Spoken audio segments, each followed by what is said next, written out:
Ayishker for the Gishmak introduction and the hana of listening to the way you say the Shia is always beautiful. We go straight to the Inyanim, Rabbi Isai. Okay.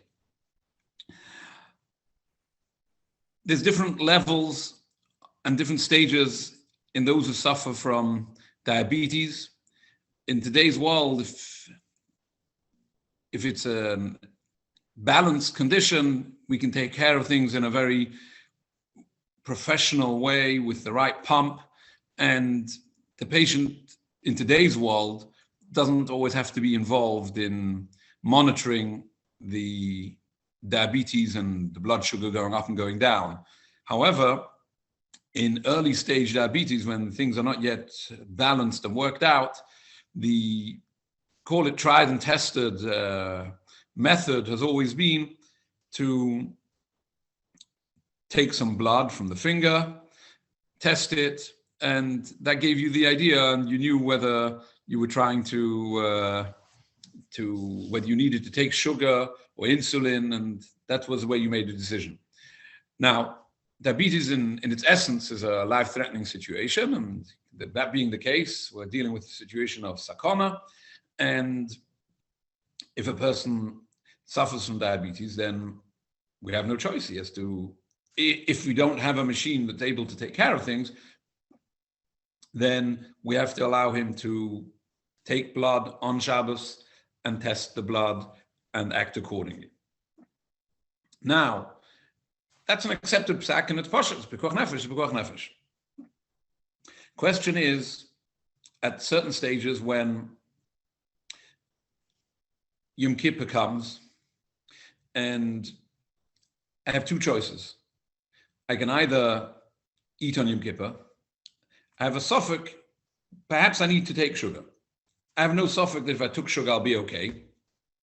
It doesn't need checking if I take sugar. But if I'm not going to take sugar, then I'm potentially in a life-threatening situation. And the only way out of that is test my blood.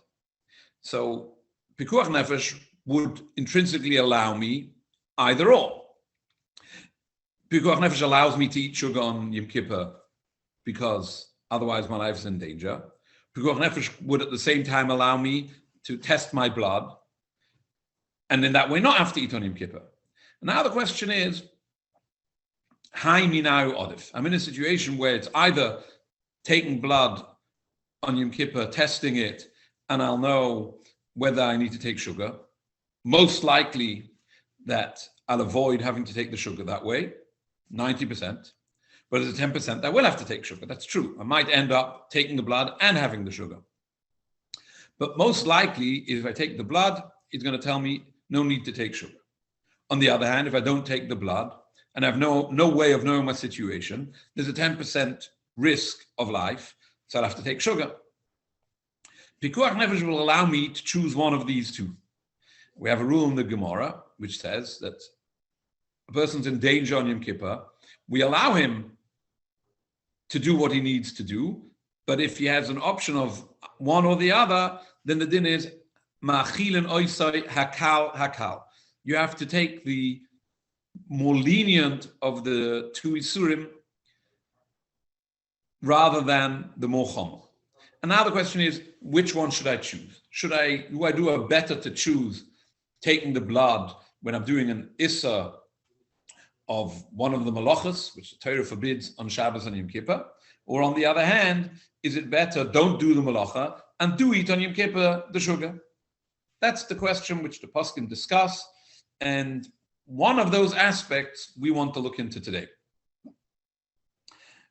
Kipshutoi, if we'll say that taking blood on Yom Kippur is a malacha d'oraisa. I've done a malacha d'oraisa of Yom Kippur, which entails a chiyuv of Shabbos. Yom Kippur is, on Shabbos is a chiyuv skila, a malacha on Shabbos on Yom Kippur, or otherwise an issa of eating on Yom Kippur, particularly if it's sugar, which is pachas mikashia of a kesevas on Yom Kippur. So better do a chatzi shia of Yom Kippur, eat less than a keseves of sugar, rather than doing a malacha da'iraisa of a shia of taking blood on Yom Kippur. Azoi l'chayra. What's the question?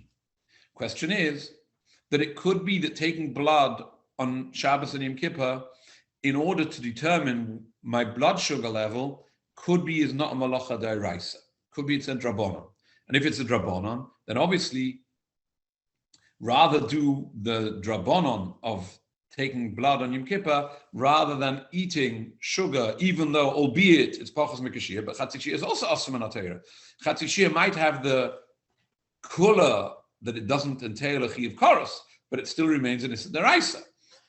If taking blood on Yom Kippur is a drabonon, then rather do the drabonon of taking blood than the deraisa of chatzishir of eating the sugar. What's the question?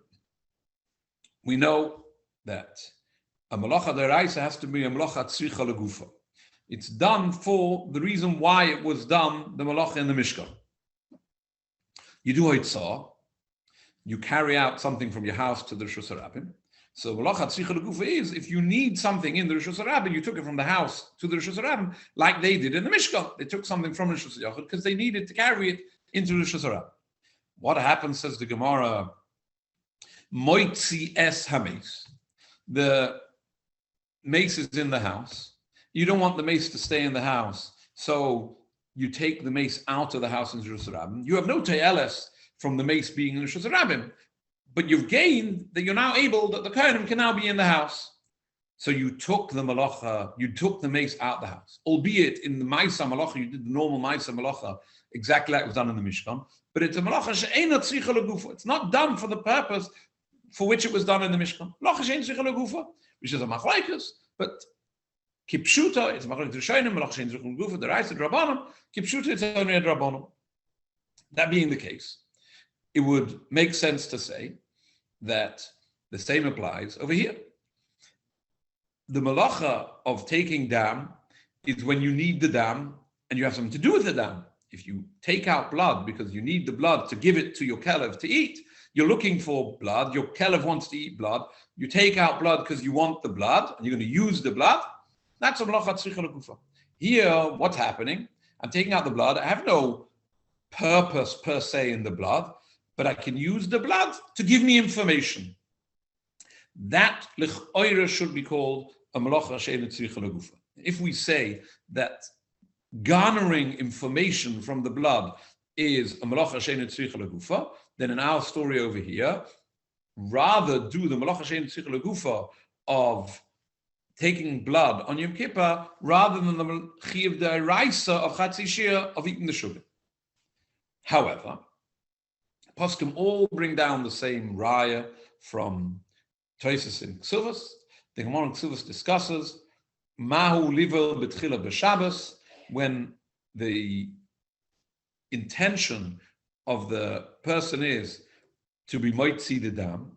He has nothing really to do with the dam, but it gives him the information that he's looking for, that it confirms for him, it makes him happy in his chasana, that he knows that he did the chasana exactly the way he wanted it to be. Tosis says over there that since he gains information from the B'ilas mitzvah, from the dam that comes from here, that's a malacha deraisa of tzricha legufa. What do we see from Tosfos? Say the poskim. We see from Tosfos that the same way that if I need the dam because I want to feed it to my kelev, it's called the malacha tzricha legufa. So too, if the blood serves to tell me information, that's also called tzricha legufa. If that's the case, there's no difference whether it tells me the information in Tosis in Ksuvas or it tells me the information for the fellow on Yom Kippur. It's telling me information about whether I need to take insulin or whether I need to take sugar. So, l'chayra from Tosis, you see that this is called a malacha tzricha legufa. If it's called a malacha tzricha legufa, then it becomes a deraisa, a full malacha of taking dam on Yom Kippur, malacha tzricha legufa. Then we would tell the fellow who's masupik in a situation of diabetes, rather eat the sugar than do the malacha da'iraisa of taking blood, which is going to give you the information. There's another question, which is not for now, whether we take into the equation the fact that you might end up having to do both. You might end up doing the malacha, and after doing the malacha of taking the dam, you're still going to have to end up taking the sugar. But at this stage, we're not discussing that. Our question is it a malacha, the eraisa, taking blood on Yom Kippur, which is going to give you the information, which the pasuk bring a raya from Tosis and Ksuvos, that's called the malacha tzvi chalagufa. However, there's a Prima Godem. Prima Godem says that you have a kid needs to nurse. Nursing is mutar on Shabbos. Expressing milk by hand for the person to do it themselves, that's a malacha deraisa. That's dosh on Shabbos. You remove the liquid from the body of the mother, that's a malacha of dosh. Kid does it, nurses, that's perfectly okay. For us to take out milk is a malacha of dosh. Pri Megadim says as follows: if you remove the milk because you want to later use that milk and give it to a child in a bottle, that's a malacha deraisa. You did a malacha deraisa of dosh. However, says the Pri Megadim, you're trying to convince the child to nurse. You bring the child, doesn't want to nurse. So you want to express milk in order that the child should see this tastes good. You're not going to actually give this milk to the child to drink, but in that way, you will have convinced the child, and the child will come and nurse. Says the Pri Megadim, since you're not using the milk for its nutritional value to nurse the kid, what's your interest in the milk? Only to give the information to the kid to know that this tastes good and it's a good thing. Says the Pri Megadim, that's only a malacha she'eino tzricha legufa. And if it's eino tzricha legufa, then the tzarich that the child should nurse, and the child is called a chayla, you're allowed to do this. Doing a malacha d'rabbanan, the tzarich a chayla. The chayla we see from the Pri Megadim that extracting milk to convince somebody to come and nurse is only malacha she'eino tzricha legufa. L'chayra, exactly the same as the story of extracting blood when you're trying to gain information from it. So one is a malacha of shoichet, of moitzi dam, and the other one is a malacha of dash, being moitzi the milk. But the point in question is whether learning information is a malacha tzricha legufa, malacha she'eino tzricha legufa. Now the big question is, l'chayra the Pri Megadim is against the Tosis and Ksuvos. Tosis and Ksuvos says when you want to gain the information, that's called the malacha deraisa, a tzricha legufa of itzas dam. Pri Megadim says when you want the kid to gain the information about the milk, is only a drabbanan malacha she'eino tzricha legufa. How do we for the Pri Megadim? Says Reb Shlomo Zalman Auerbach in Shmir Shabbos Hilchos. Really, he says learning information generally is a malacha she'eino tzricha legufa. Milk, the purpose of milk is to be used. If you only use it to gain information, that's a malacha she'eino tzricha legufa. And the same applies to taking out blood. Blood in the finger of a person is there to be used for the person, for keeping him alive and functioning. If you take out blood because you want to use it to feed to your dog, that's also tzricha legufa. You're using the blood itself. Learning information from it, learning your blood level, no, that's an eino tzricha legufa. That's the shit of the Pri Megadim. What do we do with the Tosfos who says that it's a malacha tzricha legufa? So Reb Shlomo Zalman is masber, according to the Pri Megadim, dafke dam besunim is different. Because over there is no other purpose in this dam in the first place. It's not part of the regular bodily functions. This was created by Kadosh Baruch Hu in the first place only to tell you this information. That's what it's omed for in the first place. If something was created to give information, then the information is called malacha tzricha legufa. But everything else, which is created for regular bodily functions, learning information is malacha she'eino tzricha legufa.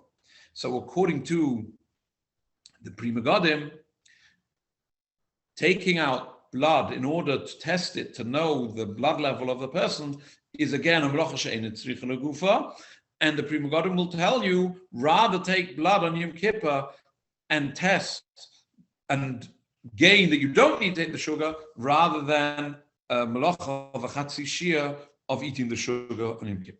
So far, l'chayra, so good. Now comes a major hara. But this hara needs a little bit of introduction. Okay, we're learning the melacha of Netilus Neshama, of Sheichet. We need a little bit of introduction over here. The Gemara says that there's a discussion in the Gemara on Eruvin, Daf Mem Gimel. If a person walks out the Tchum, I walk out of my city, I walk out of my holiday, my vacation place, I walk out of the confines of the town or the city, I can walk till the end of the Tchum. Beyond the Tchum, I can't go. I have 2,000 dollars. The limit. The Gemara wants to know, if a person was able to travel, to fly more than 10 tefachim above the ground, is that included in the Issa of Tchumen or not? That's the shayla of the Gemara. And the Gemara brings a very, very interesting raya. What's the raya, says the Gemara? Because there was a shayla in the yeshiva in Surah, Talmud Bavli, Surah, the great academy of Surah. There was a shayla in the yeshiva. And apparently, in those days, there was Seder in the yeshiva even on Shabbos. They had a shayla, didn't know what to do. So today, what happens when you have a suffix in the Gemara? The Gemara says, take it. We don't know. We're waiting for Eliyahu Hanavi. In those days, it was easier. Eliyahu Hanavi turned up himself. Eliyahu Hanavi came, and he passed in the shayla in Surah. 5 minutes later, in Pumpadisa, far away, also in Bavel, they also had a shayla. And lo and behold, Eliyahu Hanavi turned up, and he passed in the shayla for them. Says the Gemara, Eliyahu Hanavi for sure couldn't walk along the ground from Surah to Pumpadisa. Eliyahu Hanavi has to keep Tareg Mitzvahs. So how could he get from Surah to Pumpadisa? We have to answer, because Eliyahu Hanavi is able to fly in the air from Surah to Pumpadisa, therefore, it's the Ma'ala Me'asara Tefachim, and there's no Issa of Tchum L'Ma'ala Me'asara Tefachim. That's the Gemara. Frek the Chasam Sofer, don't understand, says Chasam Sofer. The Gemara assumes that Eliyahu Hanavi keeps Shabbos, and he has to keep Shabbos, and we can bring a raya from him about Tchum L'Ma'ala Me'asara. Frek the Chasam Sofer, we know that Eliyahu Hanavi comes to a bris. He comes to every bris. He comes to my bris. He comes to the next person's bris on Shabbos. The Gemara could have brought a raya. How can Eliyahu Hanavi turn up at every bris all the way around the globe on Shabbos? It's one bris here and one bris there. There's no mention of this, no question of this in the Gemara. Only when we had one story of Eliyahu Hanavi came to the Beis Din in Surah and Pumpadisa in the yeshiva, suddenly the Gemara's got a raya. Says the Chasam Sofer Yesod. And this Yesod of the Chasam Sofer, it says also in the Moshe of Zakenim, and there's many rayas to it. Says the Chasam Sofer, Eliyahu Hanavi is multifunctional. Sometimes he functions as a malach. Sometimes he functions as a person. Says the Chasam Sofer. When Eliyahu Hanavi functions as a malach, malachim are not committed to Tarek Mitzvahs, not obligated to Tarek Mitzvahs. When he comes to a bris, what do we say? Eliyahu malach habris, hinei shechol lefanecha. He comes in his role as a malach. He's the malach habris. Malachim are not obligated in Tarek Mitzvahs. There's nothing wrong with a malach flying from one place to the other. Even if there would be an issa of tchumin l'ma'ala me'asara tefachim, a malach is not committed to it. So how did the Gemara bring a raya from the fact that Eliyahu Hanavi is able to pass in a shayla in Surah and later on Pumpadisa? Says the Chasam Sofer, Torah is different. By Torah we have a klal in the Gemara, Torah la v'shamayim hi, lo v'shamayim hi.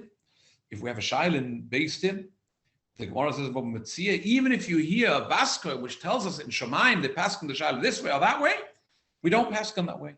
Lo v'shamayim hi. Nevuah, Shamayim, they're not able to pass on shaylas. A shayla is given, Rabbi Shem gave, the Tamid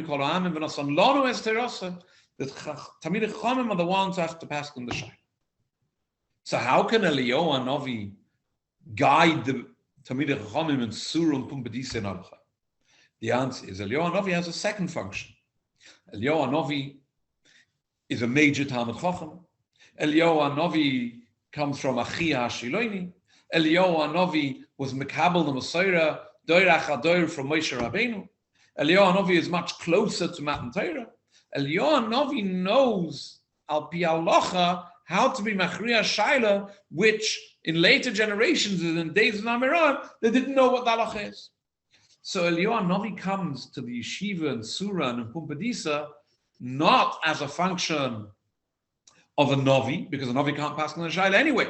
So how can he come? He comes because he has a second position. He has a role to fill as a major Talmid Chacham. And a major Talmid Chacham can make the decision in halacha. Says the Chasam Sofer, when Eliyahu Hanavi is going to come and guide the Beis Din in halacha, he can't turn up like a malach, because a malach will be governed by the din of Rebbe Shamayim. So how can Eliyahu Hanavi come to the yeshiva and surah, Pumbedisa, and Paskin the Shaila? He has to come like a person. True, he's a person from 1,000 years ago, but he's a person nonetheless. Eliyahu Hanavi is able to function as both. Comes as a person, he's able to Paskin the Shaila. Now says the Gemara, if Eliyahu Hanavi comes as a person, and that gives him the right to be able to say halachic opinions and not be covered by Lo Yibashamayim. So you're coming as a person. So how do you get as a person from Surah to Pumbedisa? Albeit he's a Superman and he's able to fly in the sky, but he's a man because you're coming as a person. If you're coming as a person, then you're governed by the Tarek Mitzvahs. If you're governed by Tarek Mitzvahs, how did you get from one to the other? From here, the Gemara brings the raya that there's no is of tchumin l'mayla me'asarat tefachim. That's the Chasam Sofer Shigul Torah. Before we continue to what we want from this Chasam Sofer, I want to say I was zeicha to learn in Gates at Yeshiva 40 plus years ago, and unser alter Rosh Yeshiva Rebbe Gurva Tzachon Levrocha used to say over in the name of the Ponav HaRav a very nice thing. That whenever the Gemara has a suffix and doesn't know what the halacha is, today we're not zeicha. We don't live in Surah Pumbedisa. Eliyahu Hanavi doesn't come to our Medrash to pass him. What does the Gemara say? Teiku.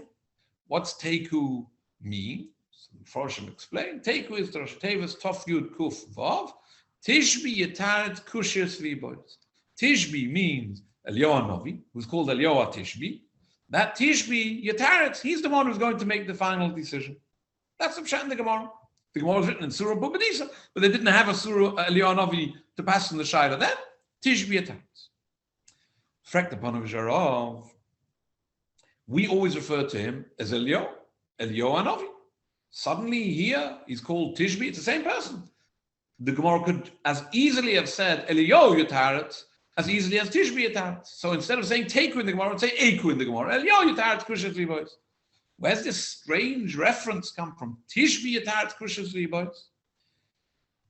Says the Ponav HaRav, the same Shtickle Torah as the Chasam Sofer. Eliyahu, we call two things. Eliyahu Hanavi, Eliyahu Tishbi. Why? Eliyahu Hanavi is when he functions as a Navi.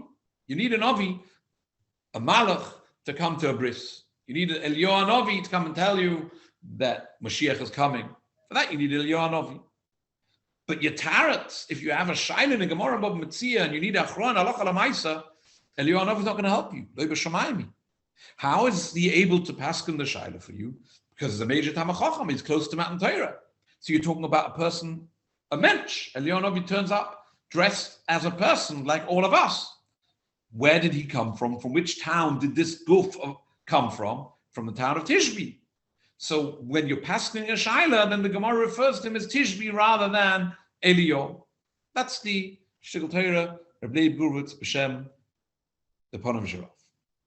Now we come back to the Chasam Sofer, and we come to a Meir Dikakash. Reb Chaim Kanievsky, in Derech Hamuna, Perek Aleph, Hilchos Shmit v'Yovel, asked the Chazanish a kasha. Shein Shtickle Torah of the Chasam Sofer. Eliyahu Hanavi turns up in Surah as a person, because that's the only way you can be Machriya. He turns up in Pumbedisa as a person. That's the only way you can pass in the Shaila. Says the Gemara, so how did he go from Surah to Pumbedisa as a person? He went flying through the sky. He went flying through the sky as a person. From there, the Gemara has a raya. There's no isuf tchumen l'mala me'asar. Mashinki, when he comes to a bris, he goes flying through the air as a malach. A malach is not included in the dinim of Tahara mitzvahs. Frekt Hagoyin Reb Chaim Kanievsky to the Chazon Ish, albeit the Chazon Sofer is right that when he's in surah, he has to turn up as a person, and when he's in Pumpadisa, he has to turn up as a person, and that's the only way you can pass on the Shaila. But how did the Gemara determine from that when he made this intercontinental ballistic flight from Surah to Pumpadisa, he must have done it as a person? What's the right? Maybe Eliyahu came as a person in Surah, passed on the Shaila, transformed himself immediately into a malach that he shouldn't be chayiv in Tahara mitzvahs. Then he took off and he flew to Pumpadisa as a malach, which he's allowed to do, like he does every Shabbos for a bris. Makes an immediate landing in Pumpadisa, changes back, transformation into a person, comes to the place Medishim, Pumpadisa, and he passes the Shaila. So even if Chazon Sofer is right that you can only pass on the Shaila in Surah Pumpadisa as a mensch, it still doesn't tell us that he had to make the flight as a mensch. So what's the Gemara going to ride that there's no isuf tchumen l'mala me'asara? Azay frekt Reb Chaim Kanievsky on the Chazon Sofer and the Moshe Zakein. And he brings down that the Chazon Ish said to him, no, if Eliyahu Hanavi needs to turn up as a person in the Beis Din of Surah, what are you suggesting? He should change himself from a person into a malach and then make the flight to Pumpadisa. Said the Chazon Ish, then it's going to be over on the issa of netilas neshama. It's a malach deraisa to use the neshama. The same way that the Gemara understands that when Eliyahu Hanavi comes as a person, he's governed by the dinim of the Torah and he'll have an issa of tchumen. So how do you want to avoid the issa of tchumen? By changing yourself into a malach, says the Chazon Ish. Changing a person into a malach is a malacha deraisa of netilas neshama. That's the chiddush of the Chazon Ish. So the malacha that we are learning now of shoichet, of netilas neshama, says the Chazon Ish, is not only if you take an animal and you shech, and not only if you take your finger and you press out some blood and moitzi dam is chayiv b'shum netilas neshama, but even if you have a mensch called Eliyahu Hanavi and you change yourself into a malach, you've also done a netilas neshama. This is the Meir dikazach, the chiddush, which the Chazon Ish said to for pshat in the Gemara in Eruvin al pi the Chazon Sofer. Now comes a major ha'ara on this shtickle Torah of the Chazon Ish. True, let's accept from the Chazon Ish that changing a person into a malach is a netilas neshama, but malachas of Shabbos are only asa if it's a malachat tzvicha legufa. What's the malachat tzvicha legufa? You make a netilas neshama when you've made. Okay, I have here or over here. Then it would be suicide as well, and we chayiv mishum ritzicha. I'm not so sure about that. I'll add to make this more miskabel what the Chazon Ish says. The Gemara says in Moed Katan Daf Chavav that Elisha had a chiyuv to sit shiva when Eliyahu Hanavi went away. Avi rechav yisrael u'parosha was a chiyuv of shiva. Says the Gemara, why is it chayiv b'shiva? Avelus is if somebody's nifta. Eliyahu Hanavi wasn't nifta; he changed into a malach. Says the Gemara, but taking away the neshama of a person, albeit that you remain as a malach, you're mechuyev to sit shiva. Because it is called a netilas neshama. You want to know why it's not called ma'abed atzma l'das is a shmuz. There's another Yisafah, the Chazon Ish is very well known. The Chazon Ish said that turning on and off electricity, and according to many opinions, not even turning on the electricity, but completing a circuit, the Chazon Ish says, and the Melach Deraisa of Boina on Shabbos. Why? Where's the Boina? The lines are here all the time. The lines were able to function anyway. What happened? I turned the switch. So the Chazon Ish says, but you transformed the wires from being dead and not carrying current of electricity. And now by completing the circuit, they're now able to carry electricity. So you change them from a davar meis to a davar chai. Says the Chazon Ish, that's called a malacha of boina on Shabbos. That l'chayre is the Chazon Ish l'shetasai, that the same, and the Chazon Ish also says that if you turn off the electricity, then you're chayiv mishum soisa, even though the circuit is still here. But a circuit which doesn't function as carrying electricity is meis. You don't have soisa. So the same way the Chazon Ish understands that there's a malacha of a netilas neshama as far as the Shabbos goes of a netilas neshama by taking away the neshama of Eliyahu Hanavi. That's the chayre pshat in this Chazon Ish.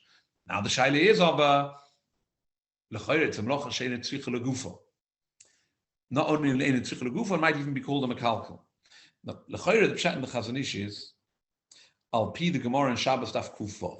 The Gemara says that mila on Shabbos is a malacha deraisa. You do a mila, you moitzi dam, you've done a malacha deraisa. And there the Gemara asks the kasha. It's machlokes in the Havana of the Gemara, where the Gemara means that it's toil on the machlokes of malacha she'ein tzricha legufa, or the Gemara means it's toil on the machlokes of mekalkel b'chabura. But one way or the other, the Gemara asks a kasha that he's called a mekalkel when he takes out the dam by the mila. So where's the malacha deraisa? So the Gemara says that no, mila is called a tikkun.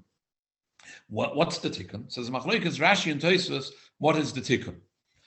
Some say that it's a tikkun because you were makayim the mitzvah of mila. The kiyum of mitzvah's mila, that in itself is a tikkun. The ability to fulfill the mitzvah, that's called the tikkun. And others learn, no, the fact that you changed the person into a better situation, that's called a tikkun in the mensch. And a tikkun in the mensch is also called a tikkun. L'ch'oire the Chazon Ish, who says that taking away the neshama from Eliyahu Hanavi is a malacha d'oraisa on Shabbos, that's going to be dependent on these two shittas. If you hold that Mila is called a tikkun merely because there's a mitzvah chiyuv in the Torah of Mila, well, there's no chiyuv to change Eliyahu Hanavi into a mensch and into a malach, so that the chayr are going to be called either a kilkel or malacha she'ein tzricha legufa. But if you hold it by Mila, the fact that a person has been changed from an oral into a mohol, and he's now mutter to eat kodshim, and he's now mutter to eat korban pesach, and he's now mutter in all the other dinim which are limited to a mohol, if that's called a tikkun gavra, that's enough to be called a tikkun, even though there's no mitzvah involved. So then in the story of Eliyahu Hanavi, then it's going to be a tikkun, the fact that Eliyahu Hanavi takes away his neshama, and in this way he's made a tikkun gavra, excuse the pun, of tikkun gavra that's enabling him to make this intercontinental flight, l'mala me'asarat tefachim, is a tikkun gavra. I would have liked to be Meir on this shaila. It's relevant also to Metzitza on Shabbos. No time for that now. I want to mention one more nakuda, which is negea to this shaila in the two perushim in the Gemara in Shabbos in Daf Kufvav. The Torah in Hilchos Mila and Siman Reish Samach Vav brings down, there's a heter of Mila b'Shabbos. And the Gemara learns afilu b'Shabbos. Even though there's a malach involved in doing a Mila on Shabbos, you're allowed to do the Mila on Shabbos. The Torah brings down B'Shem Reb Lezer Halevi from the Groiser Rishonim that he held Mila b'Shabbos, the Avia Ben, who has the mitzvah of Mila, he can't be the mod. He has to appoint somebody else to be his shliach to do the bris on Shabbos. What's the Havana? So the Torah explains that although Mila is Derech Shabbos, but you have to minimize the Aveira involved. Says the Torah, the Avia Ben, he has a mitzvah of Mila. If he's going to do the mitzvah of Mila on Shabbos, then he's doing a malacha tzricha legufa. He's doing a bris mila. He's doing an issa of shoichet b'Shabbos, of netilas neshama, of taking out blood on Shabbos. What's he gaining? The kiyum of mitzvahs mila. That's called a tikkun on Shabbos. He shouldn't do it. Somebody else does it. The other person, the moil, doesn't have a mitzvah of mila on Shabbos. So it's less of an aveira if somebody else does the aveira than if the avia ben does the mila. That's the Torah in Siman Reish Samach Vav. There's a huge tumult around this Torah. The Shagazaria says it can't be that the Torah means that if somebody else, a moil, does the bris on Shabbos, he's not doing malacha deraisa. If somebody else is not doing malacha deraisa, then you don't need a pasuk to be matir. Elamai, somebody else does it, is also doing a malacha deraisa. So what's the difference between the father and somebody else? Shag's area is very dochok, that there's a bigger deraisa and a smaller deraisa, which needs a greater biur. And others learn no, that Reb Lezer Levi holds that if somebody else does the bris milah, is not an issa deraisa. Why? That toilet now on the two perushim in the Gemara and Shabbos Kufov. If you say that milah on Shabbos is a malacha deraisa, malacha tzricha legufa, because of the tikkun gavra, because klapper the child has become a better person because he's now a mohol. If that's the case, then there's going to be a malacha tzricha legufa, bain if I Davia ben did it, bain if the moil did it, but it's become a tikkun and emes a tikkun. Masha'inkin, if you hold that the tikkun in the Gemara is only a tikkun because it's the mitzvah of bris milah, and the mitzvah of bris milah is a mitzvah on the father, not on somebody else, then we can understand what the Torah says of Shem Reb Lezer Levi, that there'll be an issa deraisa for the avia ben to do it, and he shouldn't do it on Shabbos, and somebody else should do it on Shabbos. The pasuk which is mati is when there's nobody else to do the bris milah, then the Torah was mati even the avia ben, but whenever you could avoid it, somebody else should do it, because for somebody else, there's no tikkun, because there's no mitzvah involved. So the shaila of the Chazon Ish, but Chazon Ish holds that it's a deraisa of the malacha tzrich legufa of the Tikkun Shama of Eliyahu Novi, is because he's assuming that the tikkun is a tikkun in the gavra. And if he holds the tikkun in the gavra, even though there's no tikkun with the mitzvah, that'll make a difference to the shaila of somebody else doing the bris milah in the Torah over here. There's a beautiful shaila in the Achronim. Whenever you have a suffix in milah on Shabbos, a suffix when the child was born, suffix whether it's doicha Shabbos, a suffix which stage in the later, whatever the situation might be. In all these situations, there's a shtickle Torah from Reb Chaim Druk in his Sefer Oiris Chaim, which was printed in Yerushalayim many, many years ago, where he says, any case of suffix, then he'll let you do the bris milah on Shabbos, on condition that it's not the avia ben, it's somebody else. But tziruf of the two things. It's a suffix in the first place, whether this child is in a situation, it could be he's doicha Shabbos, because he was born on Shabbos. What's my suffix? Maybe he wasn't born on Shabbos. Maybe the latest started already before Shabbos. Maybe I didn't have the time right for the time of Shkia of Ben Shmoshes. The suffix. So I have one suffix, maybe it is doicha Shabbos. Even if it's not doicha Shabbos, if I use somebody else to do the bris milah, then there's a malacha deraisa involved anyway, according to the Torah b'Shem Reb Lezer Levi, because he holds that in the tikkun is a tikkun because of the mitzvah of milah, and if the moil does it, there's no tikkun of mitzvah milah. So it's a suffix and an issa drabanan, and therefore the Oirel Chaim allows you to do this milah on Shabbos. All this I would have loved to have discussed. I must ask mechila from all the wonderful people participating in the Shia. I have to run for a flight. The Rebbeinu should bench everybody with Hatzlacha and a grace and Yishkoach, Kol Tov, and all the best.